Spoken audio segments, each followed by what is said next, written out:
Es importante, como ustedes lo vieron hace un momento, tener en cuenta qué es el pacto arbitral, porque miren cómo nuestro director nos decía que es importante definir cuándo procede un pacto arbitral. Es importante fijar unas políticas públicas para que las entidades sepan qué es mejor para ellas, según la naturaleza del contrato, según lo que en su experiencia han visto a propósito de litigios derivados de esos contratos, según su comportamiento pre y contractual, porque si usted sabe que va a perder, es mejor perder en un proceso contencioso administrativo que en un proceso arbitral, que además es mucho más costoso para la entidad.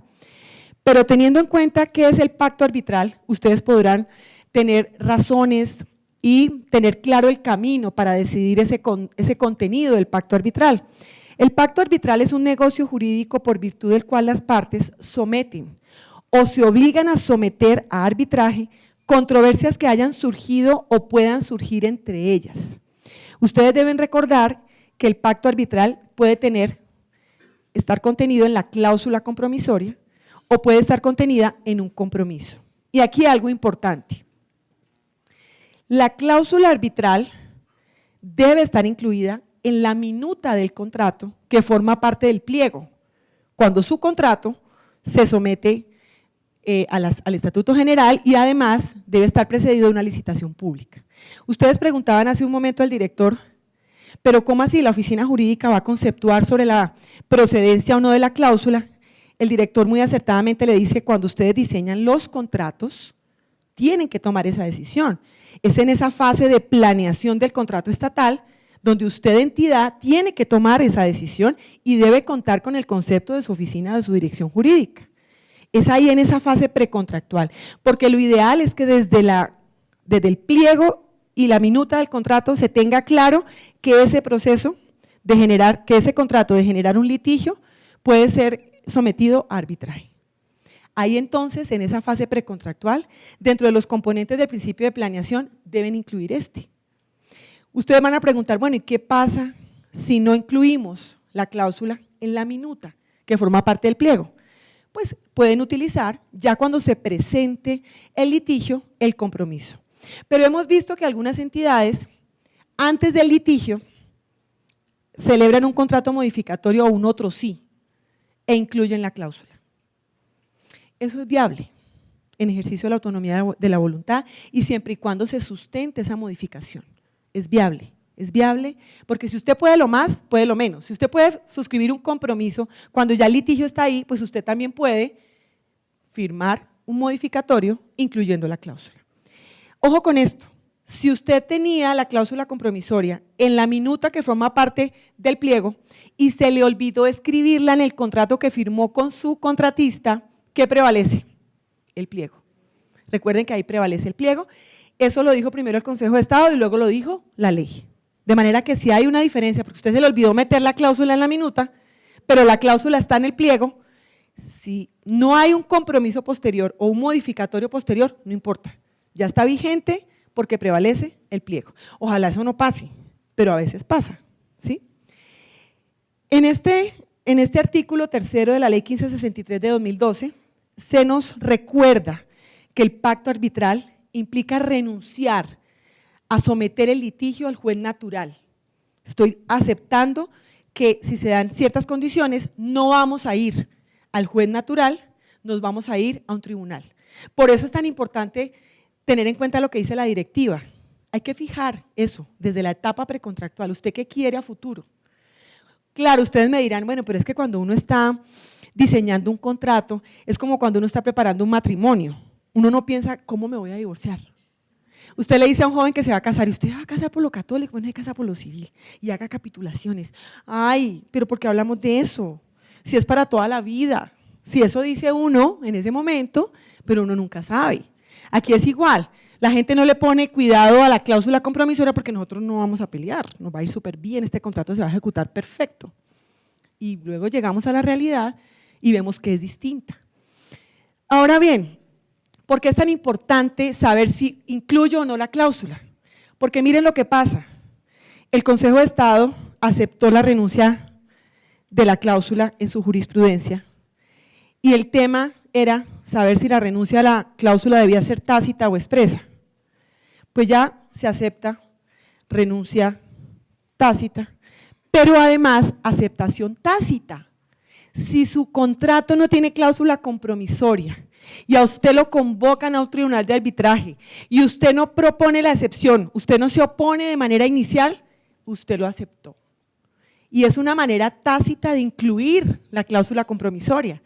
Antes, la ritualidad del arbitraje condujo a que la jurisprudencia dijera, pues, ¿cómo se les ocurre creer que un silencio de la entidad convocada permita configurar un compromiso o una cláusula que no está? De hecho, hay una sentencia muy famosa de los años 2000 del Consejo de Estado, en la que el Consejo de Estado oficiosamente declaró la inexistencia de pacto arbitral, de proceso arbitral y de laudo. ¿Por qué? Porque un particular contratista convocó a un municipio, el municipio guardó silencio, se fue a una notaría, protocolizó el silencio administrativo positivo y adelantaron todo el proceso de arbitraje. Eso llegó en recurso de anulación al Consejo de Estado, quien se desmayó. ¿What? Y declaró la inexistencia del pacto, la inexistencia del proceso y la inexistencia del laudo. Entonces, ¿qué pasó? Pues todo cambió. Y es una muestra de que el legislador patrocina el arbitraje para las entidades públicas. Porque si usted revisa, aquí nos están diciendo, si en el término de traslado de la demanda o de su contestación o de las excepciones previas, una parte invoca la existencia de pacto arbitral y la otra no la niega expresamente ante los jueces o el tribunal de arbitraje, se entiende válidamente probada la existencia del pacto arbitral. Ténganlo en cuenta. ¿Qué tal a uno se le pasen esos términos y terminó usted metido en un proceso de arbitraje cuando dentro de sus políticas públicas no estaba concebido? Ahora vamos a mirar cómo le ha ido a las entidades públicas en el arbitraje, qué ha pasado con esas decisiones, cuáles han sido los temas más recurrentes. Son unos datos cuantitativos y seguidamente vamos a hablar de esos temas sustanciales que nos interesen. Aquí tenemos entidades que han participado en procesos de arbitraje, como les digo, entre 2012 y 2015. 2012 y 2015.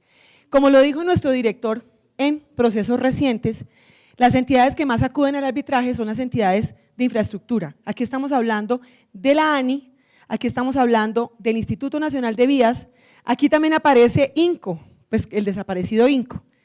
Encontramos que son las entidades que más acuden al arbitraje. Tenemos unas, Fondo Financiero de Proyectos, FONADE, que también le sigue detrás a estas entidades que mencionamos. Vemos también el Instituto Nacional de Concesiones aparece ahí referenciado con un 5%, pero lo tendríamos que sumar, en verdad, Agencia Nacional de Infraestructura, entonces tendríamos 27 más 5, 32%, lo que ubica a la ANI digamos, en el primer lugar de entidades que utilizan el arbitraje. Tenemos Banco de la República, tenemos Refinería de Cartagena, Departamento para la Prosperidad, etcétera. Ahora, ¿qué tipos de contratos generan mayor procesos de arbitraje? Pues si miramos que la ANI y el sector de infraestructura pues son las entidades que más utilizan el arbitraje, pues vamos a mirar cómo esos contratos que ellas manejan, esas entidades, son los que más motivan estos litigios. Entonces aquí encontramos contrato de obra en primer lugar, seguidos de contratos de concesión, contrato de obra, 19 procesos, contrato de prestación de servicios tenemos 12, contrato de concesión de infraestructura vial tenemos 8, contrato de compra-venta 7. Los litigios más frecuentes, hay dos grandes temas que se manejan en arbitraje, perdón, responsabilidad por incumplimiento, claramente, y desequilibrio financiero del contrato.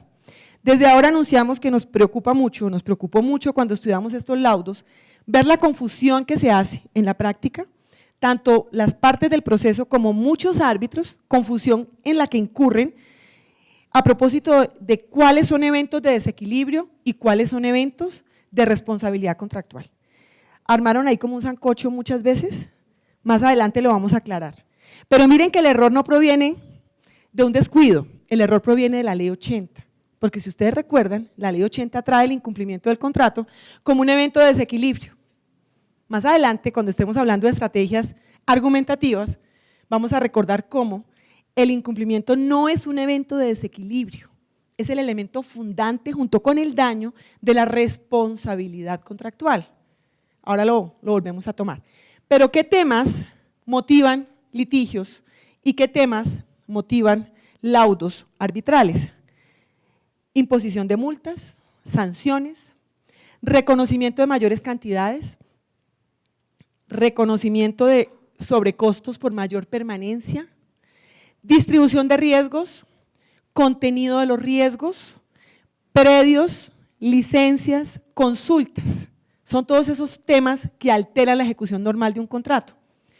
Prestaciones adicionales. Yo creí que este Bos Culver formaba parte del objeto de este contrato, pero señor demandante, el contrato no habló de Bos Culver. La entidad le dijo no lo construya y usted lo construyó sin contrato adicional.